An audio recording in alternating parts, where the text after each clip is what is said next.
à la délégation FPI de Côte d'Ivoire, venue de 6000 km, donner un cachet particulier à la cérémonie de don de ce samedi 10 novembre 2012. Je vois Brigitte Thio, je vois François Guina, je vois Kéné Jean-Gervais, je vois Koyi Innocent, je vois M. Lamy encore. Innovation, s'il vous plaît. Quand je parle d'ovation, je parle d'ovation. Salut au terre d'espérance, pays de l'hospitalité, les gens remplis de vaillance, en l'état dignité, les fichiers de Côte d'Ivoire.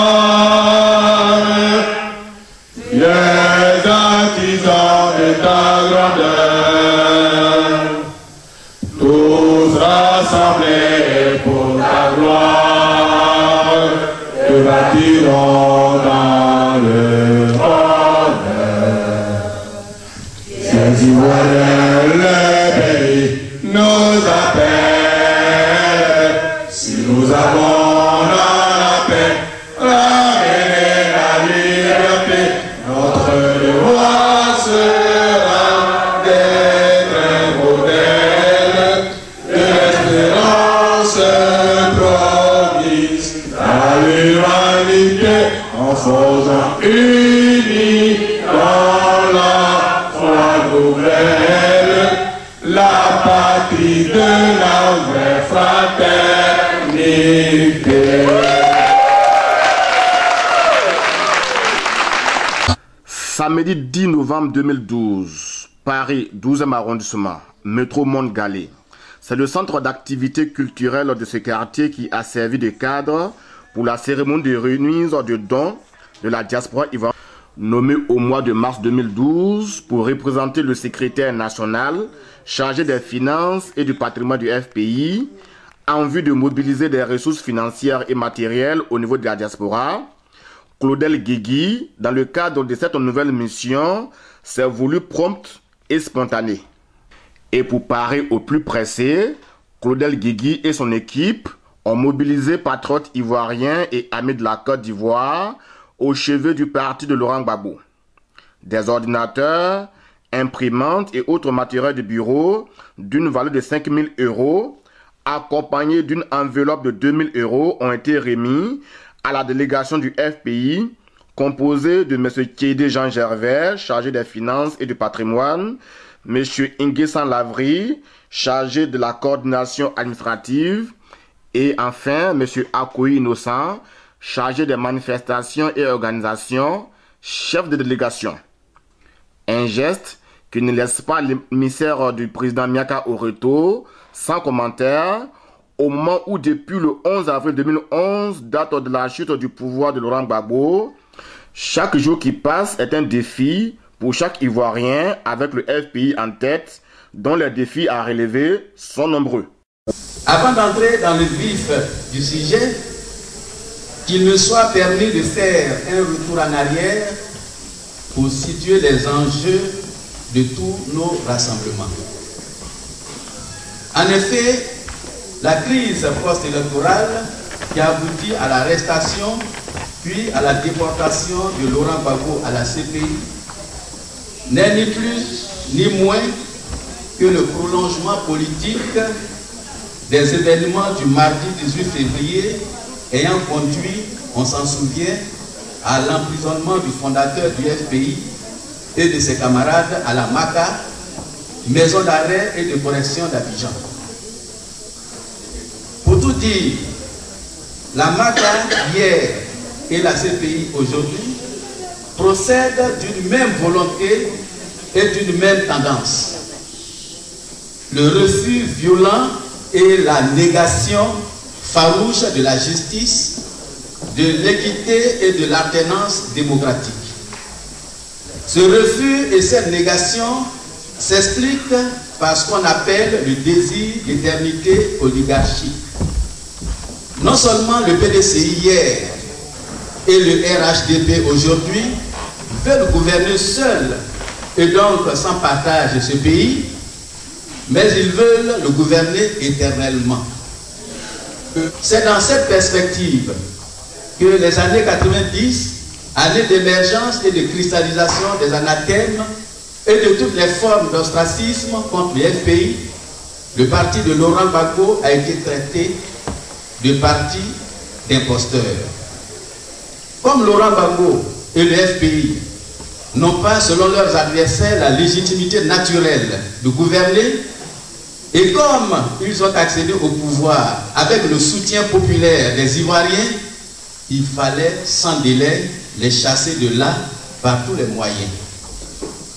D'où les tentatives de coup d'État rapidement muées en rébellion, d'où la coalition des Oufoutistes hier opposés, aujourd'hui regroupés au sein du RHDP et ayant pour allié extérieur d'abord Jacques Chirac, ensuite Nicolas Sarkozy et leurs partenaires africains et occidentaux.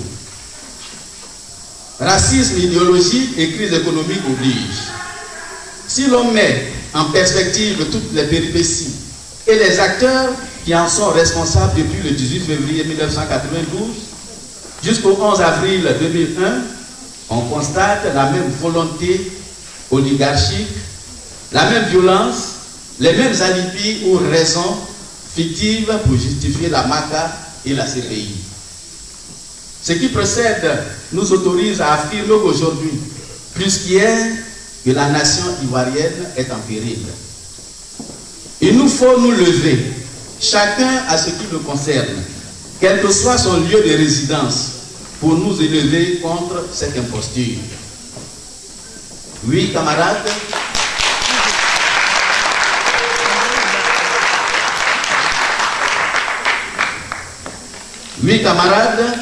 la nation ivoirienne est en péril. Chers amis, depuis le 11 avril 2011, le Front populaire ivoirien a, de façon dramatique, perdu le pouvoir d'État acquis de haute lutte le 26 octobre 2000. Le président Laurent Gbagbo, figure emblématique de la Côte d'Ivoire nouvelle, a subi les affres de la guerre que lui a imposé la coalition malfaisante. France, ONU et rebelles du Nord. Les effets immédiats ne se sont pas fait attendre. Il s'agit notamment des tueries massives, des viols, vols et pillages des biens, meubles et immeubles des militants du FPI et des personnes jugées pour Gbagbo, des assassinats, des exactions et violations des droits humains sur toute l'étendue du territoire national, surtout dans les camps de concentration des FRC. À cela s'ajoute la confiscation de biens fonciers, mobiliers et immobiliers, des mesures d'exception comme le gel des avoirs et salaires, des détentions sans jugement, arrestations extrajudiciaires, inculpations sans fondement, mauvais traitements et traitements dégradants des détenus.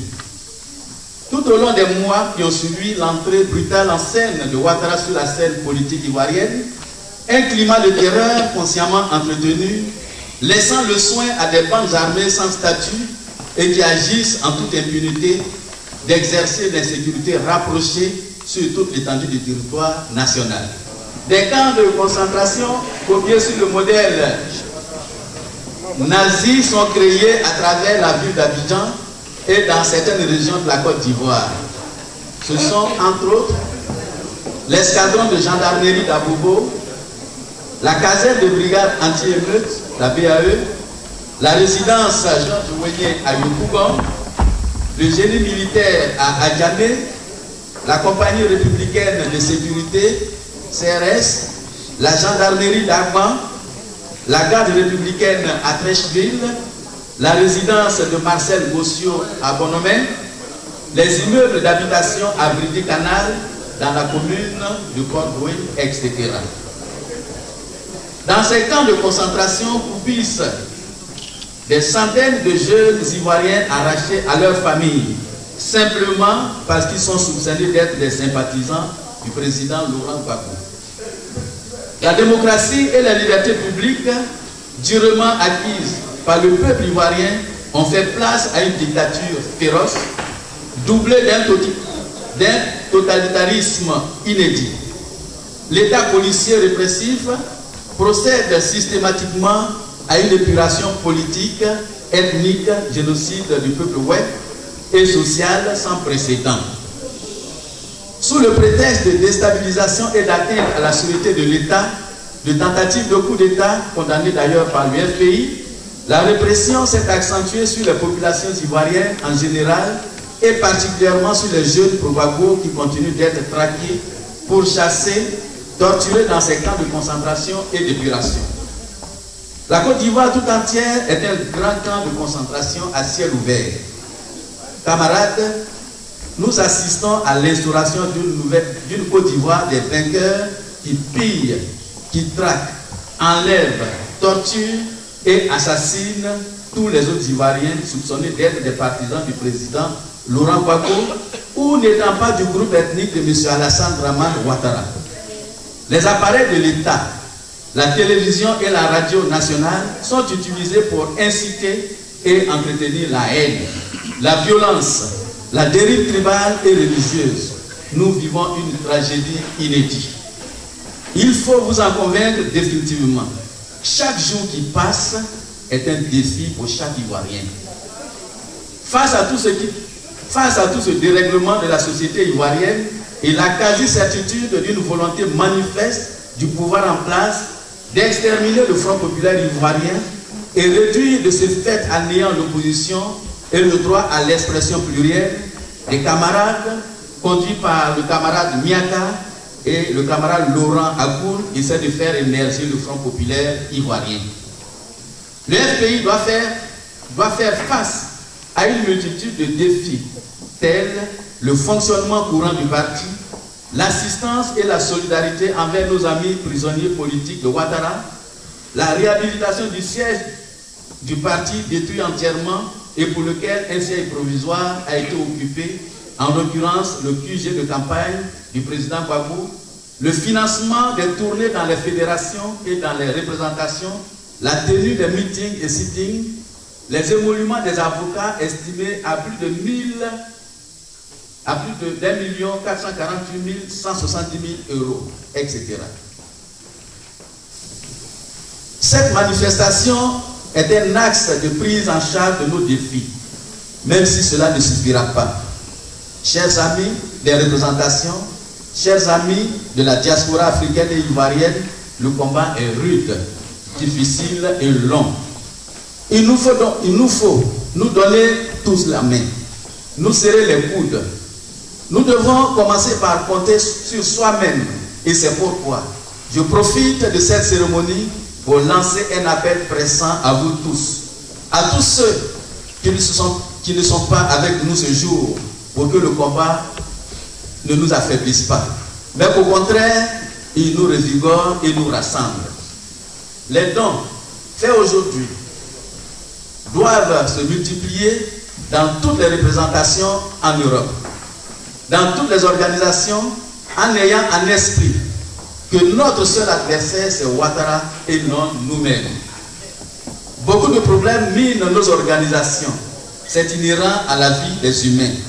Mais nous devons transcender tout cela et aller de l'avant à cause des objectifs nobles que nous nous sommes fixés. Ce sont les générations futures qui nous jugeront à l'aune de l'histoire. Tâchons d'en demeurer les plus dignes possibles. C'est pourquoi je vous exhorte au nom du parti à ne pas nous tromper d'adversaire et à mettre ensemble toutes nos synergies d'action et nos énergies pour faire avancer la lutte, pour faire libérer nos amis, le président Laurent Gbagbo, le camarade Pascal Afenguissan, les deux vice-présidents Sangaré et Simone, le secrétaire général Laurent Akoun, le secrétaire général adjoint Alphonse Douati et tous nos 300 camarades injustement détenus et quotidiennement torturés par le régime Ouattara.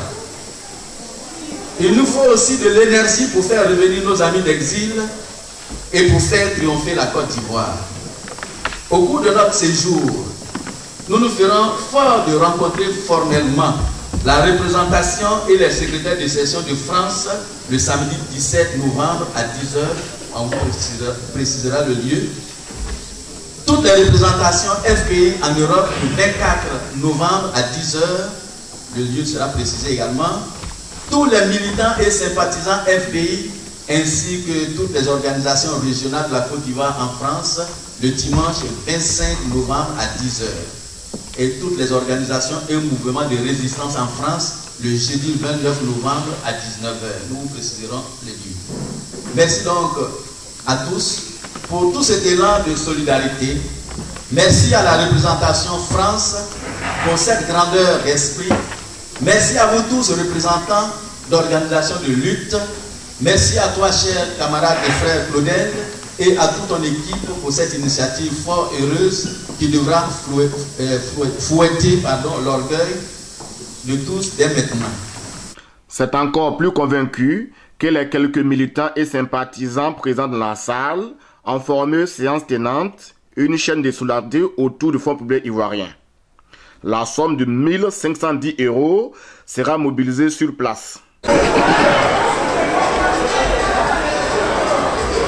Bonjour monsieur Jean Gardin, vous êtes à Paris dans le cadre, en tout cas, d'une remise de dons au parti, votre parti de FPI, par un bureau que vous avez voulu créer à Paris. D'abord, c'est dans quelles circonstances ces nominations sont intervenues et quelle est la feuille de route? Les cadres membres du FPI. Merci beaucoup. Il s'agit pour le FPI aujourd'hui de faire en sorte que le défi qui lui a été lancé par la dictature qui est en train de se mettre en place en Côte d'Ivoire, ce défi qui est que le FPI n'existera plus après le renversement de Laurent Gbagbo. Il s'agit pour nous de relever ce défi-là. Tous les militants que nous appelons et qui se montrent disponibles, nous leur confions des tâches. Et c'est en cette qualité, dans cette optique-là, je veux dire, que nous avons demandé aux camarades, dont le camarade Guigui Claudel, de rechercher des fonds et des moyens pour qu'on puisse remplacer ce qui a été détruit. Et donc, il est question de faire en sorte que tous les camarades que nous sollicitons, qu'il s'agisse de ceux qui sont en France, qu'il s'agisse de ceux qui sont en Angleterre, qu'il s'agisse de ceux qui sont en Italie, partout en Europe, eh bien, nous avons demandé, et le camarade Guy Claudel n'est pas le seul dans ces cas, nous avons demandé à ceux qui sont en Angleterre, il y a un en particulier, il y a un autre aux États-Unis à qui nous avons demandé de faire ce travail. Ils sont membres de notre cabinet, du cabinet du secrétaire national chargé des finances et du patrimoine. Par là, est-ce que vous avez un secrétaire national a le droit de composer l'équipe avec laquelle il doit travailler. Ça, c'est une règle. Mais il ne s'agit pas de verser dans la polémique. La polémique ne nous mène nulle part. Aujourd'hui, ce n'est pas une superposition de rôle parce qu'il y a une représentation dans ces pays-là que vous citez? Non. La représentation veille au rayonnement du FPI partout où elle est. Et la représentation peut le plus, donc elle peut le moins. Effectivement, il est loisible au secrétaire national de s'appuyer sur la représentation pour récolter des fonds.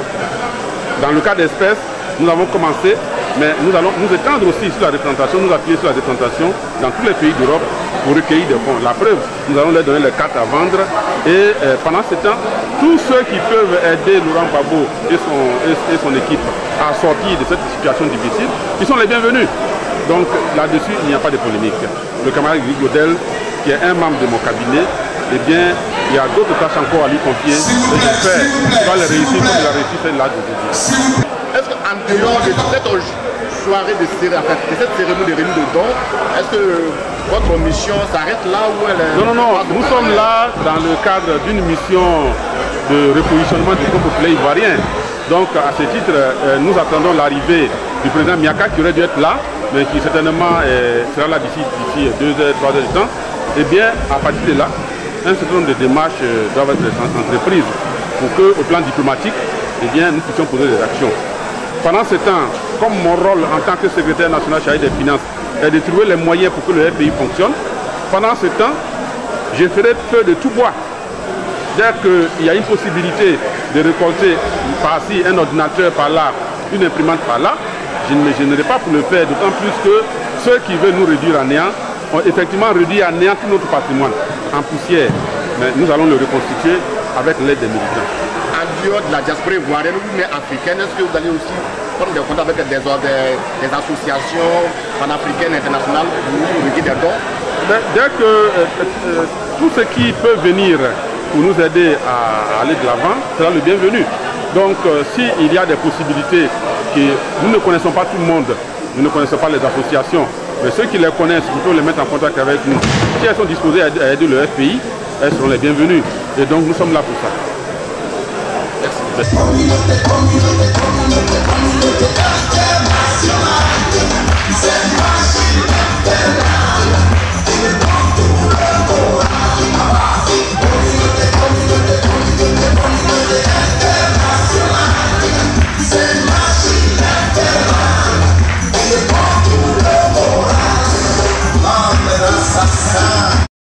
Notons par ailleurs qu'annoncé pour prendre part à cette cérémonie, le président par intérim du Fonds populaire ivoirien Miaka Oreto ne quittera Abidjan malheureusement que tard le jour même pour être à Paris le lendemain dimanche 11 novembre. Il sera suivi dans les prochains jours par plusieurs autres membres du secrétariat national du parti dans le cadre d'une offensive diplomatique en France et partout en Europe jusqu'au 30 novembre prochain. Je vais vous signaler que les dons continuent.